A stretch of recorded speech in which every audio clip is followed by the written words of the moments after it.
আচ্ছা, আপনারা বলেন তো আপনারা ছোটবেলায় কে কে ঝোলাপাতি খেলেছিলেন? আমার কিন্তু তেমন একটা ঝোলাপাতি খেলা হয়নি, কিন্তু কাল আমরা ঝোলাপাতি খেলবো বলে ঠিক করেছি।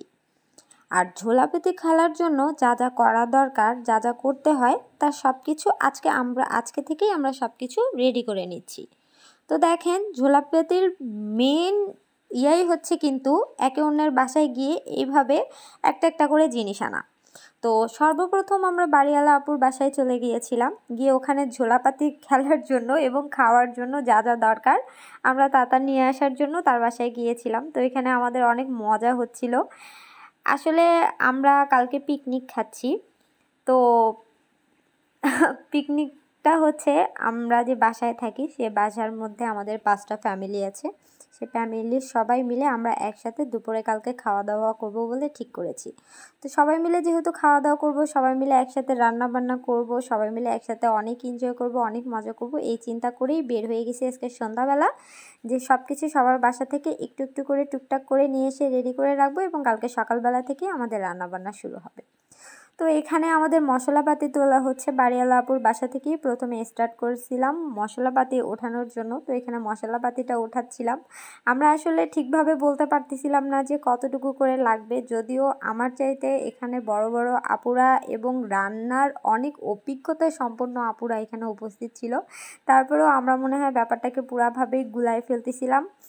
আর এই দেখেন, বাড়িওয়ালা আপুর বাসা থেকে বের হয়ে এখন আমরা নিচতলায় চলে আসতেছিলাম আর এক আপুর বাসায়।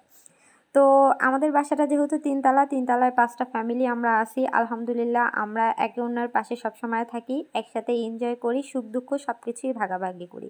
তো এটাই আসলে সবসময় উচিত, সব ফ্যামিলির এটাই করা উচিত আর কি। তো আমরাও এমনটাই করি। তো যেহেতু আমরা আনন্দ করব, তো আমরা চিন্তা করেছি সবাই মিলে একসাথে আনন্দ করব। আর এই নিচতলার আপুকে কিন্তু আমরা বাপের বাসা থেকে টেনে নিয়ে আসছি, সে বাসাতেই ছিল না। আর আমরা যেহেতু পিকনিক খাবো চিন্তা করেছি, তাকে ছাড়া কি পিকনিকটা খাওয়া যায় বলেন? পিকনিক খেতে গেলে তো সবাই মিলে একসাথে খেতে হবে। আর যদি ব্যাপারটা যেহেতু আমরা ঝোলাপাতিতে নিয়ে গেছি, আর ঝোলাপাতি খেলতে গেলে সবার বাসা থেকে কিছু না কিছু নিয়ে আসতে হবে। তো তার বাসা থেকে যদি নিয়ে আসি তাহলে ব্যাপারটা কেমন হয়ে যায় না? যাই হোক, আমরা আসলে এখানে সবাই একসাথে মিলেমিশে থাকি, সবার সাথে অনেক মজা করে, অনেক এনজয় করে। তো আপুর বাসা থেকে বের হয়ে এখন আমরা আবারও তিনতলায় চলে যাচ্ছি। আমরা সন্ধ্যাটা পুরা উপর থেকে তিনতলা পর্যন্ত নামা আসাই করতেছিলাম। তো এখানে শিমু আপু আবার আমাকে দেখিয়ে বলতেছিল, যেহেতু ভিডিও করা হচ্ছিল, সে আবার বলতেছিল যে সাউদির বাসায় কোনো কিছু নাই, আমরা সাউদির বাসার জন্য সবার বাসা থেকে খাবার দাবার তুলতে যাচ্ছি।